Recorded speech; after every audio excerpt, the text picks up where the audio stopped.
Yo le había pedido que para esta clase revise algo sobre la anatomía de la circulación, de la perfusión de la nariz. Y si es que le parece conveniente, pues puede leer por allí algunos documentos que le he compartido en el aula virtual. En esa lámina le estoy presentando las que por frecuencia corresponden a las 10 primeras causas de visita a la sala de urgencias. Y la epistaxis no consta porque no está entre las más frecuentes. Sin embargo, créame, en un año de internado rotativo, en un año de medicatura rural, van a llegar epistaxis a la sala de urgencias y usted va a estar de turno. Y el problema es que cuando en la situación de emergencia, cualquiera sea, esta o cualquiera, el agente mediador es la sangre, los ánimos se caldean. Es natural encontrar a un paciente que sangra, sea por la nariz o por donde sea, ¿ok? Sangrados esofágicos, sangrados rectales, sangrados de heridas o sangrados nasales, por donde quiera que el paciente venga sangrando. Es natural, ¿no? Digo, verlo al paciente alterado, fuera de sus cabales. A veces inclusive es difícil comunicarse con él porque no entiende razones. Y tome en cuenta que es poco probable que el paciente venga solo. Habitualmente está acompañado de alguien, un familiar, yo qué sé, el cónyuge, un compañero, un colega, en fin, alguien le está acompañando. Y esa persona que le acompaña está contagiada de esta misma animadversión. Y el paciente y el familiar se comportan igual. Son dos entes casi irracionales. Y si es que en la sala de emergencias el personal que se supone que tiene que darle sensatez a la situación no sabe qué hacer, imagínese el resultado, una situación de caos. Y esto se lo digo porque se ve. Cuando no se sabe qué hacer ante una situación de hemorragia, el control total de la situación está perdido. Entonces, el mensaje de esta charla, de este tema de hoy, es manejar la emergencia según los protocolos, no saltarse los pasos.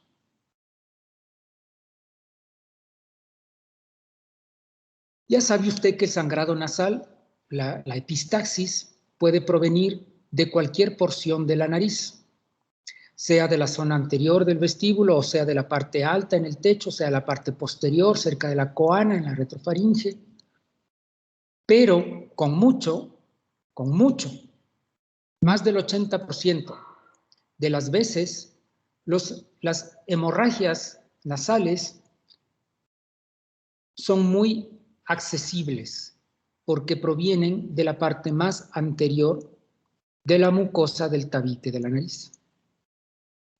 ¿Y por qué es esto? Porque allí es en donde se encuentra una zona vascular sensible.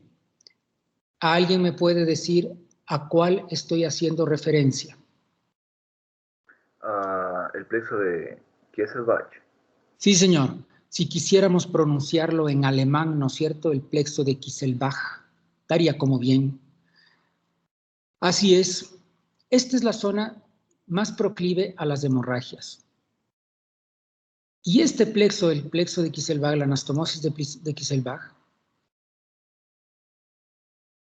como se encuentra en el tabique, hace que la mayoría de las hemorragias sean de un solo lado.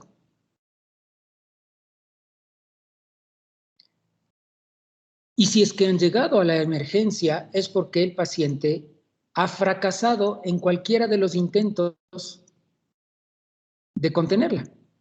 En la mayoría de los casos, las hemorragias autolimitadas y leves ni siquiera llegan a la emergencia, se quedan en la casa. Cuando su paciente ha llegado a la emergencia, aunque se trate de una hemorragia tan accesible, tan contenible como la que acabo de mencionar de la zona anterior del tabique, es porque lo que quiera que haya hecho el paciente, haya estado bien o mal, no ha servido. Bueno, y los pacientes muchas veces, como en otras cosas relativas al campo de la salud, los pacientes caen en el empirismo, ¿no? Se dejan guiar por lo que dice la comadre, la vecina, la mamá, la esposa, la abuela. Alguien le comadrea y le dice, yo he sabido que para esto tal cosa es buena. Y entonces los pacientes hacen eso en su desesperación y muchas veces o algunas veces fracasan al punto que ya tienen que llegar a la emergencia. De modo que si es que su paciente se encuentra con epistaxis en la emergencia, tómelo con el debido respeto. Este paciente lleva sangrando ya un tiempo considerable.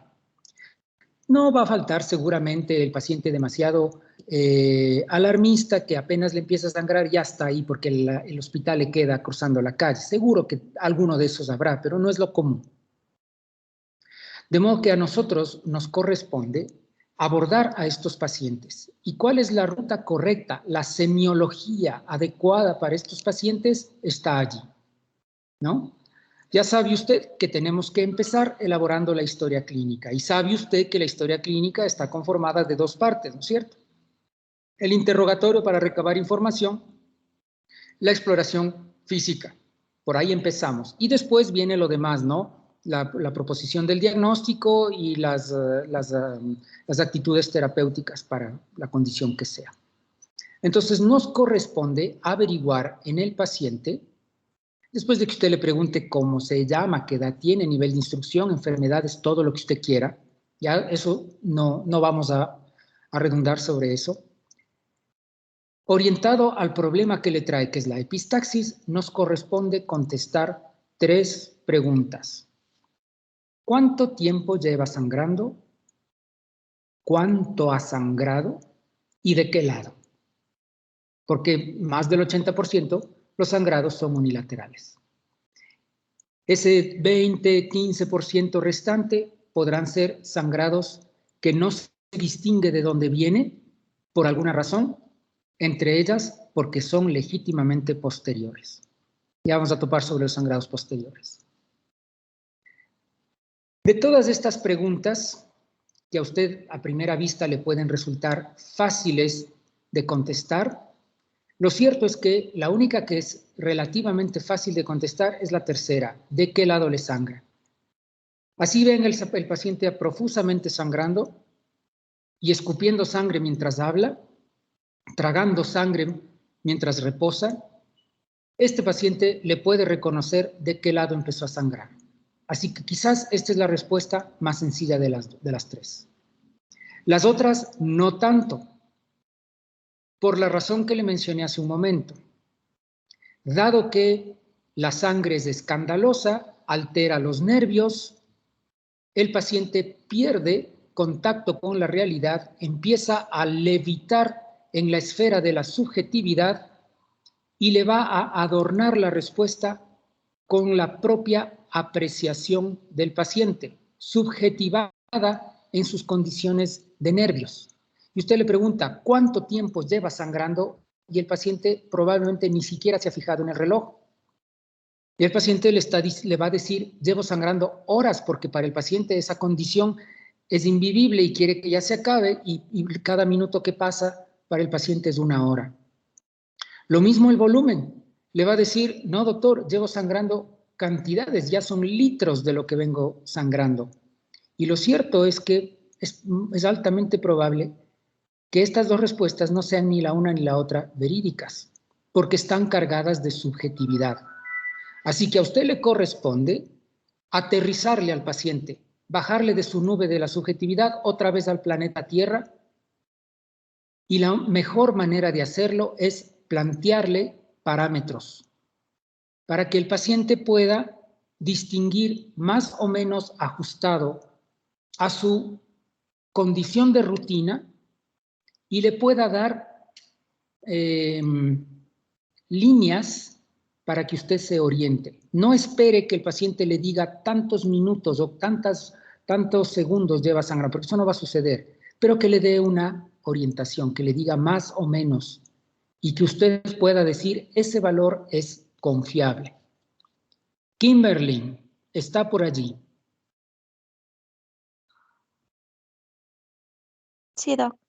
Dígame usted, ¿de qué manera podría aterrizarle a un paciente que está levitando en la nube de la subjetividad y le dice, doctora, llevo sangrando litros y litros? Usted no se la cree, ¿no es cierto? Porque el paciente está consciente, está chapudito, ¿no es cierto? Está taquicárdico, está incorporado, ha venido caminando o manejando, no está chocado ni mucho menos. ¿De qué manera usted le aterriza y hace que la respuesta que le dé sea algo más objetiva? Ya, doc. Le puedo preguntar si por ejemplo, cuántas toallas de sangre mientras estaba sangrando recogió. Y También bueno, en ¿qué tal si el cuanto paciente no papel, torundas. Eso. Primero tiene que preguntar en dónde ha estado recogiendo la sangre para que usted pueda por ahí empezar, ¿no es cierto? Porque puede hacer que el paciente diga, no toallas, doctor. Entonces, ¿en qué está recogiendo? Y en función de eso, usted se calibre. Entonces, ¿qué tal si el paciente ha estado recogiendo en pañuelitos desechables o ha estado goteando en el pozo del excusado o en el tacín del lavabo? En función de eso, usted puede más o menos orientar el volumen. Entonces, claro, si el paciente le dice toallitas de papel desechable, no será lo mismo que si le dice las toallas de la ducha y salen empapadas así de escurrirle la sangre. No es lo mismo. O si le dice no, solo con torunditas de algodón. No es lo mismo que si el paciente le dice he dejado gotear y que se formen coágulos en el pozo del excusado. No es la misma cosa. Esa es una forma, entonces, de poderle aterrizar. Y desde luego, usted en esta pregunta tiene un contraste. Le puede contrastar en las condiciones clínicas cómo se encuentra el paciente. Si el paciente le dice litros y litros y usted le ve normotenso, quizás taquicárdico por el susto, le ve que tiene buen llenado capilar, no está en estado hemodinámico comprometido, no hay deterioro del sensorio, el paciente está bien, pero sangrando, alterado, pero hemodinámicamente normal. Entonces usted puede contrastar y decir, bueno, la respuesta que me da es sensata, le voy a creer, y usted registra en la historia clínica. ¿Quién me puede decir, Brian, de qué manera le aterriza al paciente cuando le dice, doctor, llevo sangrando horas y horas? Doc, tal vez, no sé, con alguna referencia de... Hágale, ejerza ahí una situación hipotética. Yo soy su paciente. Doctor, llevo sangrando horas y horas. Tal vez con la luz del día, todo, Doc. La luz del día, a ver, en la zona ecuatorial en la que vivimos, el sol sale a las 6:31 y se oculta a las 18:27. Tenemos como 12 horas de luz del día. Horas y horas. Algo un poco más... Doc, tal vez, por ejemplo, mencionarle en qué momento sucedió, por ejemplo, si es que a la hora que salió del trabajo.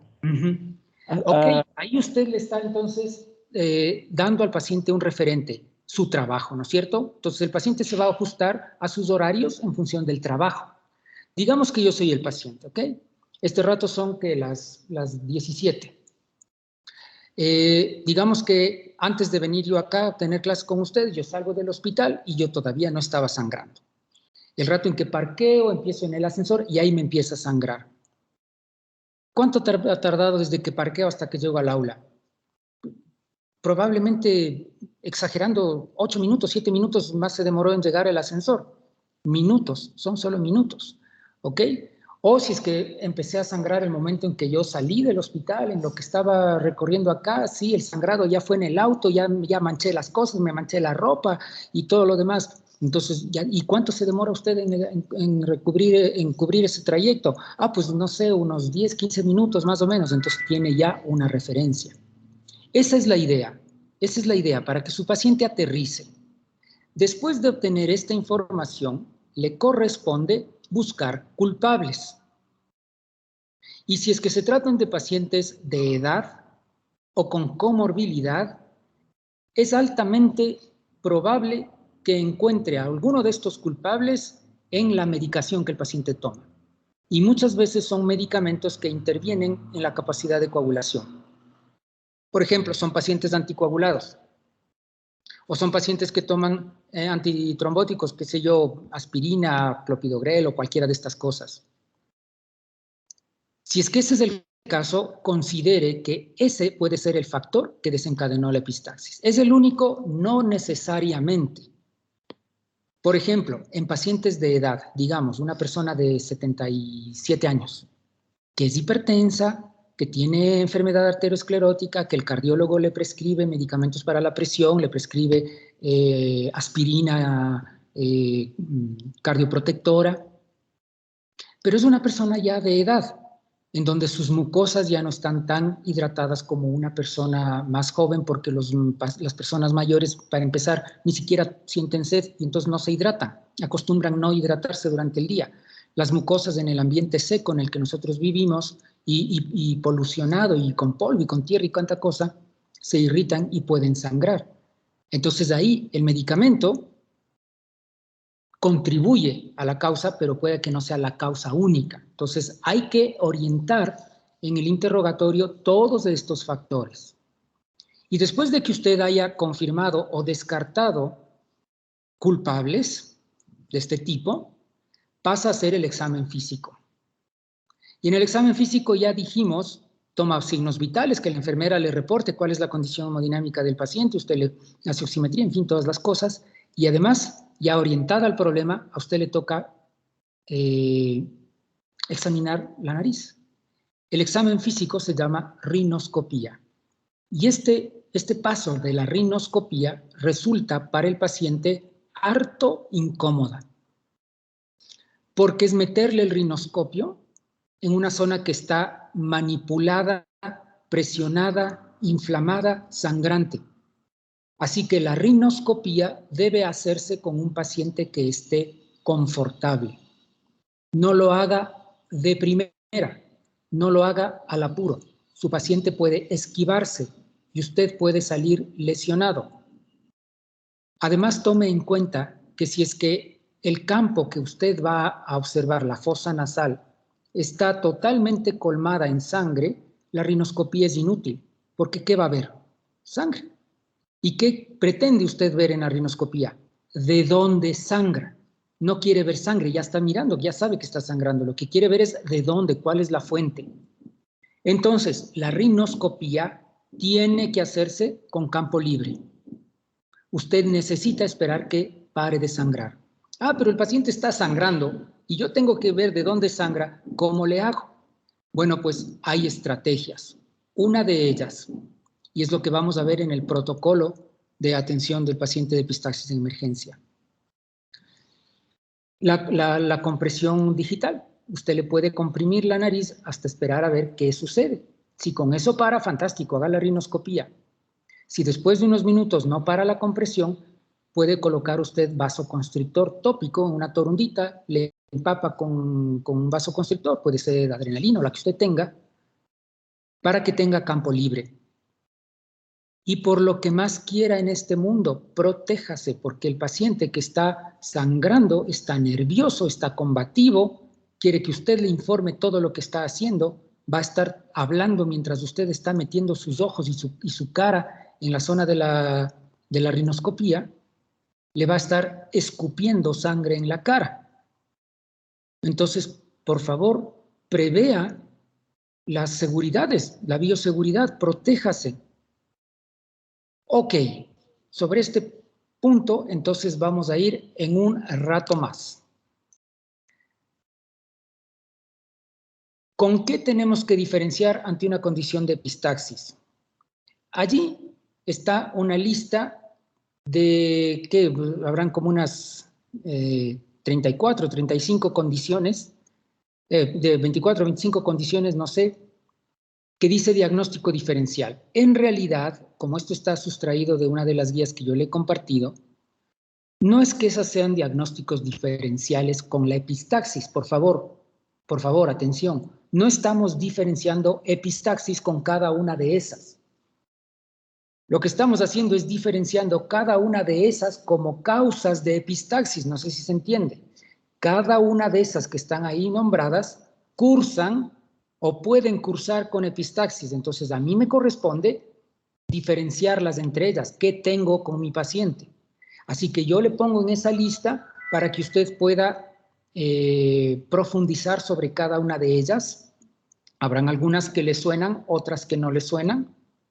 Le dejo allí para que considere. Lo cierto es que yo no estoy contrastando epistaxis con cada una de ellas. Si yo quisiera contrastar a la epistaxis pura y llana como ella misma, epistaxis, la signología epistaxis, con algo más, lo que a mí me corresponde es diferenciar, por ejemplo, con hematemesis. ¿Por qué?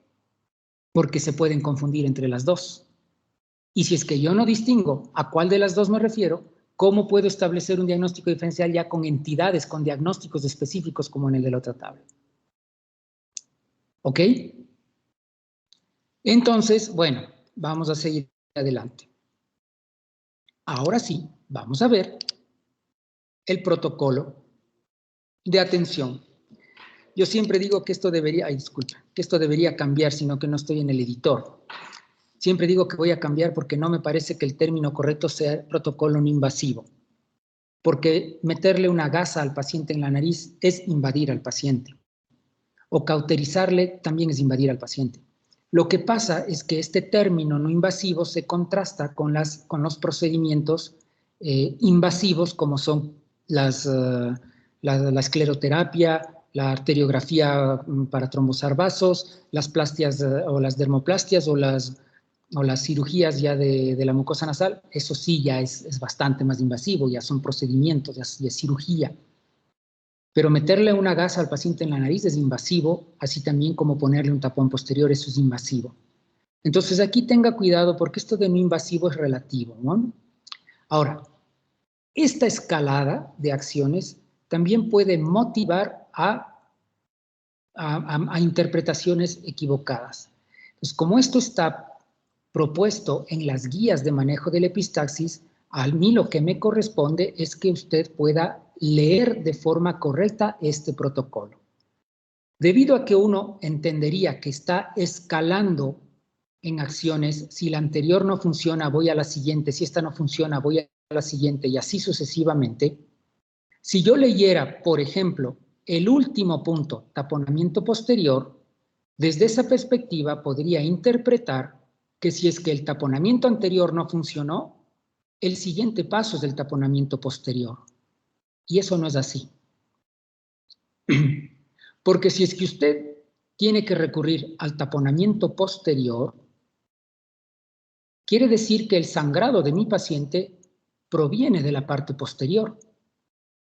¿Qué pretendía hacer entonces taponando la parte anterior? No tiene sentido. Entonces, aquí es en donde yo le digo, tenga cuidado al hacer la lectura de este protocolo, porque esta es la clave. De aquí partimos. En función de esto, atendemos a nuestros pacientes en emergencia. Así que vamos a ir uno a uno. Uno tiene que arrancar por la maniobra más simple, la que puede hacer cualquiera, desde el estudiante de enfermería hasta el médico especialista. Cualquiera puede hacer, inclusive el propio paciente o a veces el familiar. Y muchas veces los pacientes la hacen, el problema es que la hacen mal y habitualmente la hacen en casa. Y ahora está en la emergencia porque cuando la aplicó en casa lo hizo mal. Y así como el paciente puede haberlo hecho mal, el estudiante de enfermería o el de medicina, el interno rotativo, el médico rural, el residente, también. Así que empezamos por la presión digital controlada. Se aplica presión más o menos algo así como 5 o 10 minutos, contando con el cronómetro. De forma sostenida, no se afloja la presión. Y esto lo tiene que hacer usted de forma responsable, porque considere que en el hospital, al menos usted como interno rotativo, va a estar abrumado en responsabilidades. A cada rato le están voceando, le están llamando, le pasan mensaje que se acerque a tal punto que necesitan hacer un electrocardiograma. Por acá poner una sonda, por acá sacar muestras, por acá ir al laboratorio, por acá que le llame el tratante para que le acompañe a pasar la visita, que por ahí tiene que hacer una corrección. Usted está agobiado en responsabilidades y tiene que pasarse 10 minutos sujetándole la nariz al paciente. Y si en cualquiera de esos 10 minutos o 5 minutos usted suelta la presión y dice, ya está, me voy, ese paciente va a resangrar. Y de acuerdo al protocolo, si el primer paso, presión digital, falla, lo siguiente es hacer ya una maniobra más invasiva. Por su falla, usted le va a someter al paciente a un riesgo adicional que no amerita. Entonces, no está de más decir, sea honesto con su propio trabajo. Coloque el contador en 0, póngase cómodo al lado del paciente y presione la nariz y sea responsable con la compresión. Y si en algún momento se le entumecieron los dedos y soltó, tenga la entereza suficiente para volver a poner en 0 el contador y volver a contar 10 minutos. Porque si no, usted le va a someter al paciente a un procedimiento que implica mayores riesgos. Así que entonces le sienta al paciente, le sube las barandas y usted colóquese en una posición relativamente alta para que no esté ahí haciendo contorsiones y que se canse rápido. Y presiónele la nariz. La compresión nasal controlada se hace justo por debajo de la zona ósea de la nariz. Y colóquele al paciente en posición sentada. El paciente no debería estar reclinado hacia atrás porque tiene más probabilidad de deglutir la sangre. Y si el paciente traga la sangre algún rato, va ese estómago a reaccionar y le empieza la vomitadera. Aquí en este cuadrito, en este gráfico, se le indica cuál es la posición correcta del paciente para la compresión nasal controlada. El paciente está en posición vertical, ¿no? Y la presión se hace con los 2 dedos. Sin embargo, como tenemos nosotros que ser críticos en función de lo que leamos, no nos vamos a creer que al paciente le ponemos en una silla de secretaria, porque el paciente tiene derecho de cansarse, de desmayarse, de dormirse y se puede caer. Entonces, hay que tomar las debidas precauciones, colóquele al paciente en la camilla, levántele el respaldo, súbale las barandas y usted colóquese alto a la posición. Y por cierto, no le deje al paciente que lo haga, ni al familiar, hágalo usted. Ah, es que yo ya soy el interno, tengo suficiente rango, le voy a dejar al externo que pasaba por allí. No, la hace usted, porque solo usted puede asumir la responsabilidad de lo que va a tener que hacer después al paciente si acaso esta maniobra no funciona. Y si es que esto no funciona, después de que la haya hecho de forma racional, consciente, adecuada, el siguiente paso, de acuerdo al protocolo, dice compresión intranasal con adrenalina y lidocaína. Y aquí también hay un motivo potencial de confusión. Así que por favor, présteme atención. Este segundo paso no tiene propósito terapéutico. Este segundo paso tiene propósito diagnóstico. Ah, pero si ya te sabía que era un sangrado nasal, ya está hecho el diagnóstico. Sí, posiblemente, pero pueda que usted todavía no tenga certeza de la fuente, de dónde está sangrando, porque el siguiente paso dice cauterización, y usted no puede pretender a cauterizar si no tiene visualización directa del vaso. Y para poder ver de dónde sangra, necesita hacer la rinoscopía. Y si es que en la fosa nasal lo único que usted ve es sangre, no va a poder ver el vaso. Entonces, esa es la razón por la cual, para hacer la rinoscopía, usted le puede colocar un taponcito, una torundita, de algodón empapada con cualquier vasoconstrictor que tenga disponible en el hospital.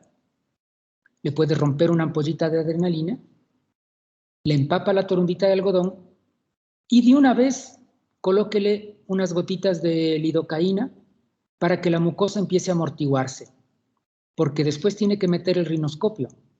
Y como le dije hace un momento, la rinoscopía es molesta para el paciente, un paciente que está alterado, combativo, le va a dificultar su trabajo. Entonces, después de eso, 5 minutitos, espere a que deje de sangrar. Y cuando ha dejado de sangrar, ponga el rinoscopio y fíjese dónde está el vaso que va a proceder a cauterizar. De acuerdo al protocolo, entonces, si la presión nasal digital controlada fracasó, lo siguiente es cauterización. Pero la cauterización debe hacerse con el reconocimiento de la fuente del vaso sanguíneo que está abierto, que está sangrando. Para eso hago una rinoscopía con campo libre y colocándole al paciente un anestésico. Hay la probabilidad que alguno de ustedes haya rotado por la emergencia y haya visto cómo se manejan protocolos de epistaxis. Con frecuencia lo que sucede en nuestros hospitales es que directamente de la compresión nasal controlada se pasa al tapón nasal. Se obvia, se omite la cauterización. Al menos en hospitales que tienen limitados recursos, por ejemplo los públicos, en donde no siempre está disponible el nitrato de plata o un bipolar, que es para generar cauterización por energía eléctrica. No siempre está disponible. Entonces, esa es la razón por la cual se salta directamente al empaquetamiento nasal anterior, siempre que usted ya esté confirmado de que el sangrado es anterior.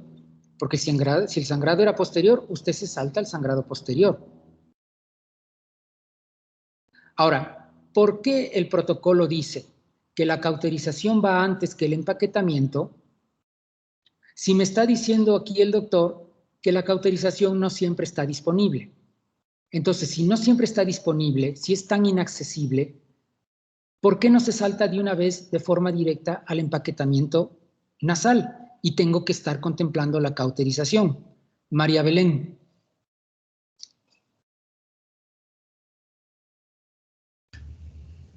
Doc, ¿me puede repetir? Disculpe. A ver, María Belén, atiéndame. Digo que en el hospital frecuentemente uno salta del primer paso, que es la compresión nasal digital controlada, al tapón nasal. Cuando aquí en el protocolo estamos viendo que uno tiene que saltar a la cauterización. Y yo le acabo de decir, usted no siempre va a conseguir cauterio o no siempre va a conseguir el nitrato de plata o no siempre va a conseguir al otorrino que le haga la cauterización.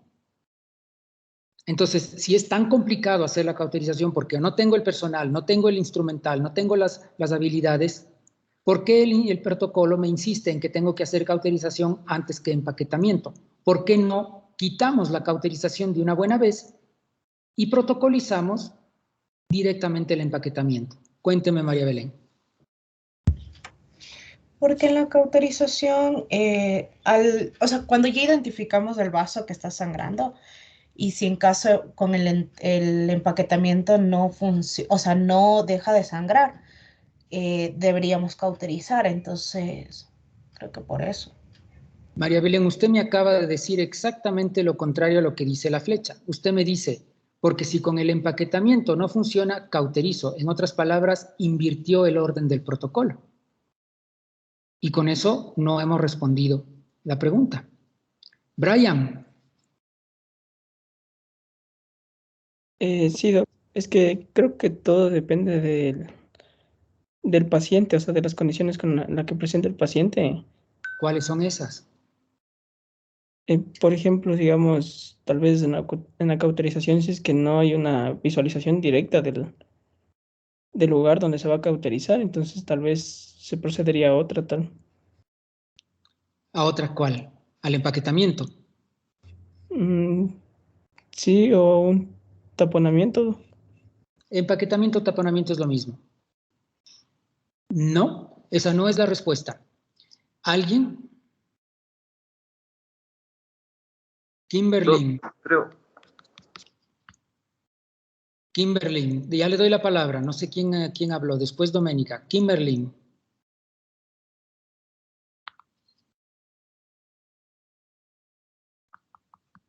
Ya, ¿me escucha, Doc? Ahí le escuchamos.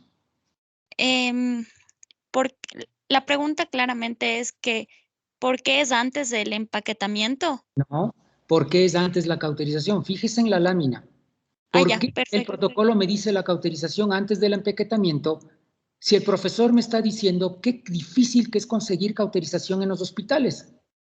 Deberíamos anular la cauterización y de una vez nos simplificamos al empaquetamiento. Y sin embargo, el protocolo le está diciendo, nones, el empaquetamiento va después de la cauterización. La pregunta concreta es, ¿por qué? Ya, primero debería ir la cauterización porque, como ya lo dijeron anteriormente, debemos verificar el vaso que está abierto. Pero aquí tenemos una condición, que tenemos que tener una curva de aprendizaje, o sea, debemos visualizar claramente el vaso. Entonces, o en otra que está sangrando, y también debemos saber exactamente cuál es la técnica de cómo se hace la rinoscopía. Y también es muy importante que debemos tener todo el equipo listo. Es decir, nitrato de plata, y generalmente esto lo tienen disponible a la mano los otorrinos. Bueno, Kimberly, Entonces, parcialmente. Eso podría explicar si, por ejemplo, en el hospital, como yo acabo de decir, no tengo el nitrato, no tengo el bipolar, no tengo la experticia, no tengo un otorrino. No sé hacer una rinoscopía. Cualquiera de esas. Pero vamos a suponer en una situación ideal. Yo cuento con todo, con todo, con todo. Tengo la experticia, tengo el nitrato o tengo cauterio porque son alternativas. Entonces me ciño a lo que dice el protocolo. Nuevamente la pregunta es, si usted tiene todo a mano, ¿por qué la cauterización va antes que el empaquetamiento? Nikita. Ya, Doc, decía en los artículos que se va a dar debido a que al poner el tapón mucoso, o sea, o sea, la vía respiratoria Tapón en sí misma, mucoso. Nikita, ¿cómo es eso de tapón ¿cómo es? mucoso? Perdón, el tapón en sí. ¿Ya? Entonces se ponía y como la vía aérea no es en sí como que aséptica, entonces con ese tapón mucoso lo que se hacía es que las bacterias, en especialmente los estafilococos que están en la nariz, como que van a tener más facilidad para hacer un proceso séptico. Igualmente que el tapón podría como que bajar a las vías aéreas, ¿cómo se llama? A la nasofaringe y causar asfixia, si no estoy mal. Usted lo ha dicho, Nikita.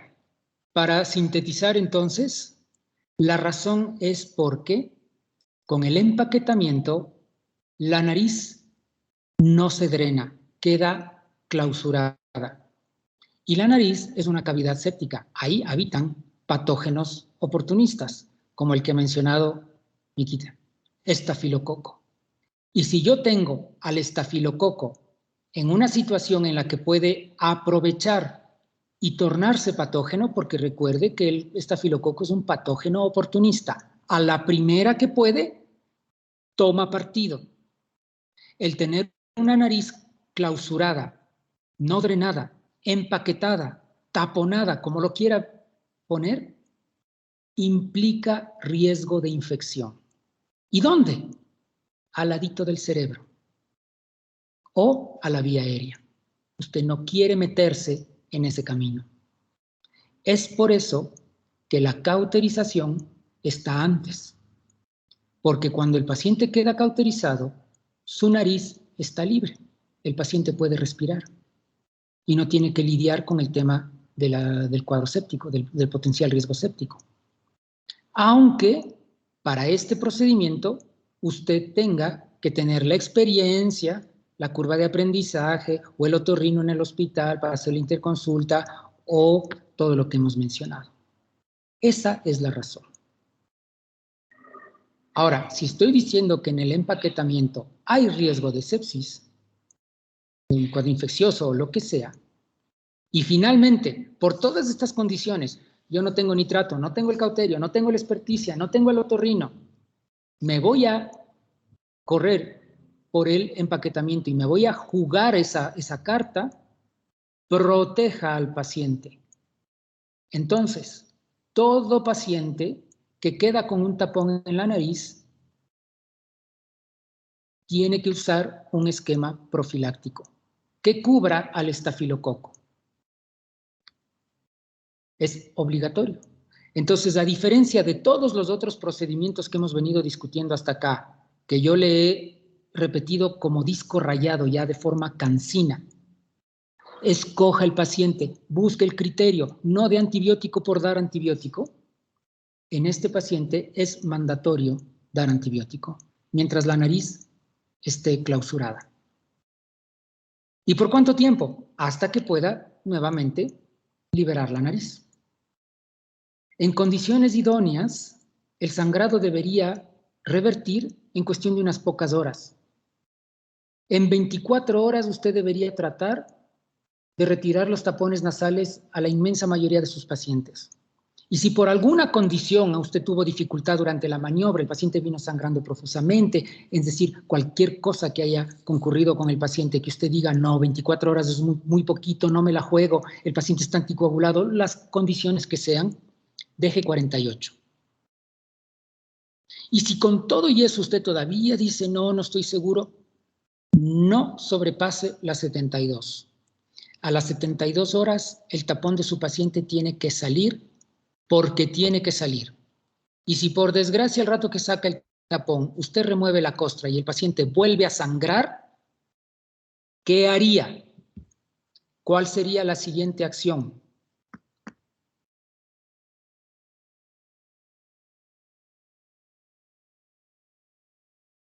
Juan Francisco. Doc, en ese caso, Fíjese en la se tabla. utilizaría la presión digital. Sí, señor. Correcto. Usted vuelve a cero. Presión digital otra vez. No tapón posterior, porque el tapón posterior es para cuando usted diagnosticó sangrado posterior. Entonces, ¿cuál es la conducta si yo he llegado a este último nivel? Empaquetamiento o taponamiento, es lo mismo. Si el paciente ha llegado a requerir un tapón anterior porque sangraba por la parte anterior, yo le doy antibiótico, programo el retiro del tapón hasta como plazo máximo 72 horas y veo si es que este paciente se puede manejar de forma ambulatoria o mejor lo dejo en el hospital. Todo dependerá de las condiciones como vino. ¿Qué tiene el paciente? Si es mejor dejarlo en observación o lo puedo mandar a la casa. Eso ya usted elige. Ahora, si el sangrado es posterior, en estos casos tenemos que tomar en cuenta que los pacientes de sangrado posterior son pacientes de más difícil manejo. Diagnosticar o visualizar por rinoscopía un sangrado posterior no es tan fácil. Contener una hemorragia de la parte posterior no es tan fácil, porque aunque usted le presione la nariz, el vaso que está muy posterior igual sigue sangrando. Y es más, aquellos pacientes que sangran por la parte posterior son más proclives a tener enfermedades cardiovasculares y por lo tanto utilizar medicinas que intervienen con la coagulación o tener enfermedad arteriosclerótica, tener malformaciones arteriovenosas, aneurismas y ese tipo de cosas. Y como le va a costar más trabajo controlar y va a terminar poniendo un tapón en la parte posterior, estos pacientes se manejan como pacientes hospitalizados, no los manda a la casa. Y así que si yo termino poniendo un tapón en la parte posterior, este paciente se queda en el hospital. Por supuesto, tengo que poner antibiótico porque la nariz está clausurada y depende del tipo de tapón que usted ponga, considere también tener que empaquetar en la parte anterior. De hecho, si usted solo tiene un baloncito con una sonda Foley, para que no se resbale la sonda Foley, tiene que ajustarle en la parte anterior. Entonces, los pacientes de tapón posterior, de sangrado posterior, llevan tapón posterior y anterior. Y estos pacientes se quedan en el hospital. Y yo no lo voy a mandar a la cama normal de pabellón, en donde puede apagar las luces y dormir plácidamente, entre comillas, desde las 7 de la noche hasta las 7 de la mañana. Porque si el paciente duerme en posición horizontal y yo lo abandono 12 horas con las luces apagadas, a lo largo de la noche, ¿qué tal si el tapón se resbala y el paciente se asfixia? Digamos que ese no es el caso, no seamos tan alarmistas, tan pesimistas. Este paciente de tapón posterior va a estar muy, muy incómodo, puede no respirar de forma adecuada, puede tener necesidad de requerir soporte de oxígeno con cánula o con una mascarita, va a estar muy adolorido, tiene usted que controlar el dolor y además no lo puede acostar horizontal, porque si es que se resbala hacia atrás se ahoga el paciente. Estos pacientes, si acaso pueden dormir, tienen que dormir sentados, como cuando uno tiene que cruzar el Pacífico o el Atlántico 10, 12, 15 horas sentadito en el asiento sin poderse reclinar. Así tienen que dormir estos pacientes. Súper, súper incómodo. Si alguna vez a usted le ha tocado dormir sentado, sabrá de lo que me refiero. Entonces, estos pacientes a veces tienen que inclusive llegar a cierto nivel de sedación porque pueden estar muy incómodos y bajo esas circunstancias, con la nariz obstruida, con el riesgo de que se pueden atorar con el balón en la parte de la garganta, son obligatoriamente internados, al menos en una unidad de cuidado intermedio y monitorización para que le alerte de cualquier novedad. Así que el paciente de tapón posterior ya es un paciente distinto, es un paciente de cuidado. ¿Está entendido entonces cómo funciona el protocolo? Bien. Bien, dígame, Nikita. Doc, en el segundo paso de exploración que se pone adrenalina y lidocaína, no sé si hay que poner cierta dosis o tener un cuidado en específico para que no haya esa complicación de la necrosis de la nariz. No, realmente es improbable que se le necrose la mucosa solo por una acción tópica. No se preocupe de eso. Lo que usted puede hacer es utilizar estos vasoconstrictores como el Afrin y estas cosas que suele haber en el hospital, y si no tiene nada de eso, rompa una ampollita de adrenalina, empápele con eso la torunda, póngale lidocaína, 5 minutitos en la nariz, tranquilo, no es que no se va a necrosar la nariz, no es que se va a hipertensar el paciente, ni mucho menos. Ok. Aquí, listo. Aquí yo ya le voy a compartir unos videos sobre técnica de abordaje nasal. Ahí son videos de la rinoscopía, video del taponamiento, video de la cauterización, en fin, que le pido que por favor los revise. Este es el material que habitualmente uno necesita para la instrumentación de la nariz, sea de tapón anterior, tapón posterior, la sonda Foley se utiliza para tapón posterior. Ya les doy la palabra a los que tienen la mano levantada. En el caso de que usted vaya a hacer un tapón anterior, puede conseguir en el hospital los tapones de Merocel o los balones como el Rapid Rhino que ven ustedes allí. Estos son los tapones de Merocel y estos son los tapones. Pero eso, si es que usted tiene la suerte de rotar en un servicio que se cuente con estos insumos, o si está usted en otorrino o en un hospital que tenga los recursos. No siempre es así. Lo más común, al menos en hospitales públicos y que no tienen especialidades, o al menos no otorrino, uno tiene que colocar el tapón de gasa. El tapón de gasa no es más que una venda de 2 pulgadas o de 1 pulgada que se manda a la esterilización y se le empaca para que le entreguen a usted el rato que va a hacer el taponamiento, se le embarra con el gel de lidocaína y se le hace el taponamiento con la idea de que los pliegues sean horizontales, paralelos al piso del paladar óseo. No se colocan los pliegues de forma vertical porque es más fácil que pueda resbalarse hacia atrás o se sale hacia adelante. Se tienen que colocar de forma horizontal. Y esta es la técnica que es necesario desarrollar porque no es que sea de buenas a primeras fácil de poner. Se requiere cierto entrenamiento, no es tampoco una cosa imposible, se puede hacer. y se utiliza cierto material. Entonces, aspiro yo que en algún punto le explique cómo se hace este procedimiento. Dígame, Doménica, ya bajó la mano, ¿quién más era? Doménica, dígame. Doc, con la presión digital se llega más hacia la parte anterior, ¿verdad? Sí, señora. Ya, entonces con la compresión intranasal sí puedo cubrir la parte anterior y la parte posterior. Bueno, va a depender mucho del nivel del vaso al que esté, ¿no? Pero... Tú me dices con un método de taponado. Ajá.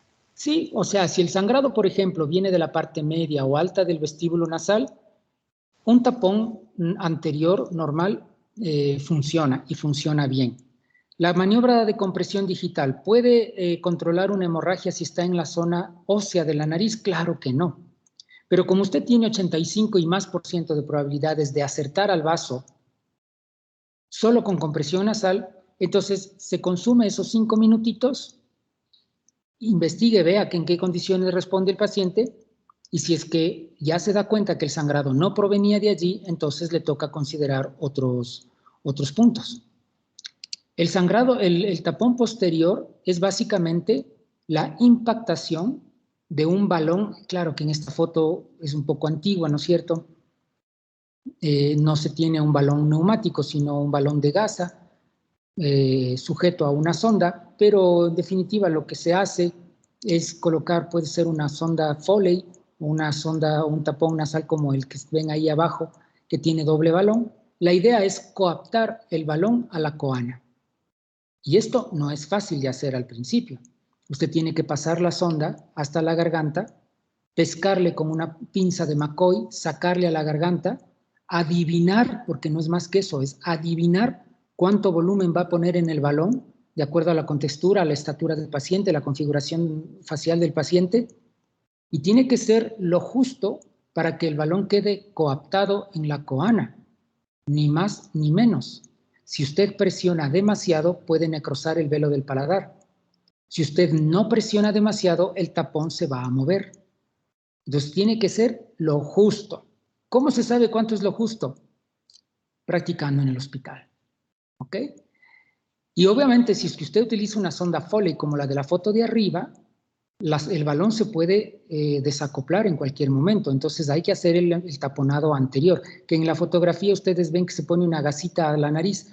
No, lo que se hace es un taponamiento anterior, ¿no? De esa forma queda ajustado. Si es que tiene usted la suerte de contar con estos tapones nasales posteriores como el que está en la foto de abajo, que tienen doble balón, fantástico, colóquelo, pero esto, claro, ya le digo, si es que usted tiene la suerte de rotar en un servicio que disponga, esto no siempre está disponible. Bueno, entonces, para ir concluyendo, cuidados posteriores al empaquetado, mantener el tapón por 24 a 72 horas y no sobrepasar ese tiempo. Siempre evitar el decúbito total, sobre todo en pacientes de tapón posterior. Darle al paciente comodidad, dele analgesia, dele un poquito de soporte de oxígeno si usted ya va viendo que el paciente tiende a desaturar.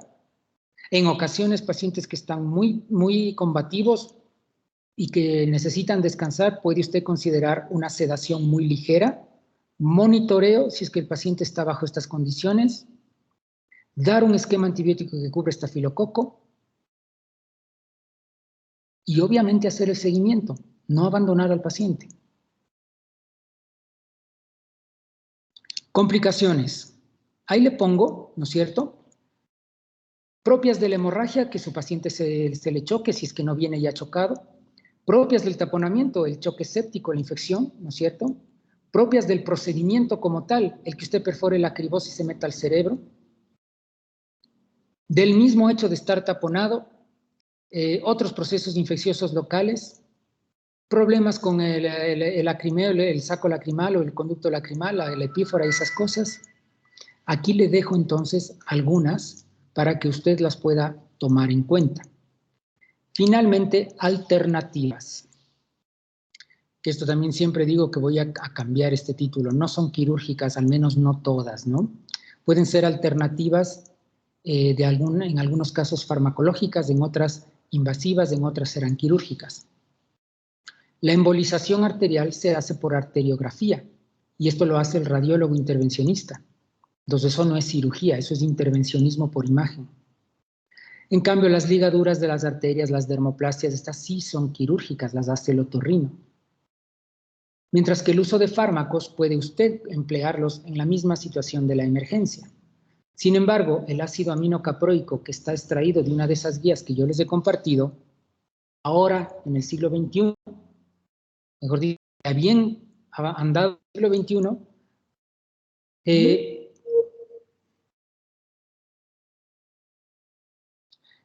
el ácido aminocaproico ha demostrado que promete más de lo que hace. No es un buen fármaco. En la actualidad tenemos otros fármacos bastante más efectivos. No utilice aminocaproicos, si va a utilizar fármacos, prefiera el tranexámico, que es mucho más efectivo, es fácil de usar, está relativamente más disponible. Muy bien, entonces eso sería. El resto le pido por favor que usted complemente, no olvide bajar los videos, revíselos y extraiga las dudas y los comentarios que puedan servirle para complementar en una próxima sesión o en las horas de tutoría. Preguntas hasta aquí.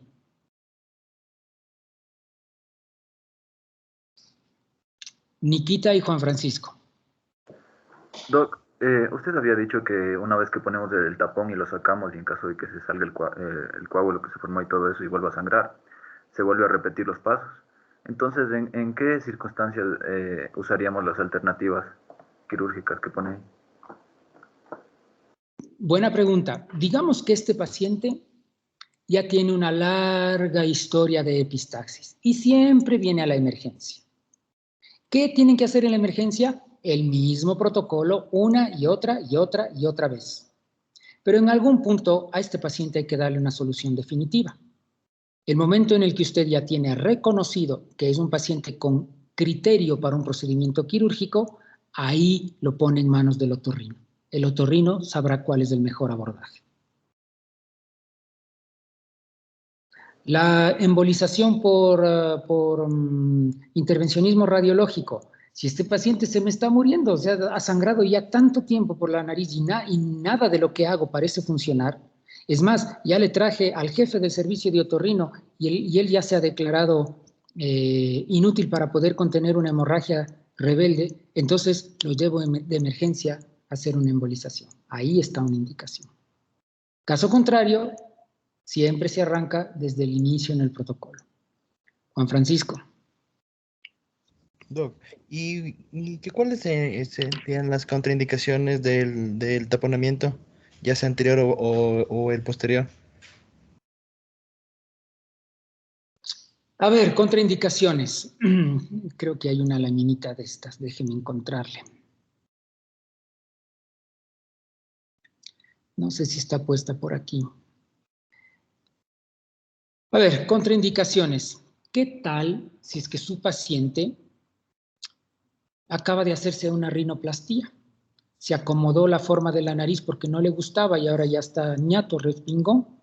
Y pues está todavía con los huesos fracturados con el yeso y todo, y pues si yo le empiezo a presionar la nariz le voy a desacomodar. Entonces ahí tiene usted una contraindicación, no debería instrumentar la nariz. En ese caso tendrá que buscar otras alternativas. Si sale de su poder, lo más prudente en ese caso sería que usted no cargue la responsabilidad del paciente. Llame a alguien que tenga más experiencia. Tengo un paciente de rinoplastía, voy a llamar al otorrino o al plástico que baje este rato y que me controle una hemorragia nasal. Ahí tiene usted una contraindicación. De las otras pueden ser más bien relativas. ¿Qué tal si es que el rato en que, si mi paciente tiene una discrasia sanguínea, si mi paciente toma warfarina, el rato que yo estoy metiendo instrumentos y cuestiones para tratar de contener la hemorragia en un vaso, puedo lastimar otro y el paciente me empieza a sangrar ya no por uno, sino por 2 puntos. Entonces esas son ya contraindicaciones un poco más relativas. Y ya sabe usted que cuando usted puede poner en la balanza el riesgo y el beneficio y tomar una decisión en función de a dónde se inclina, esa dificultad que enfrenta es una contraindicación relativa.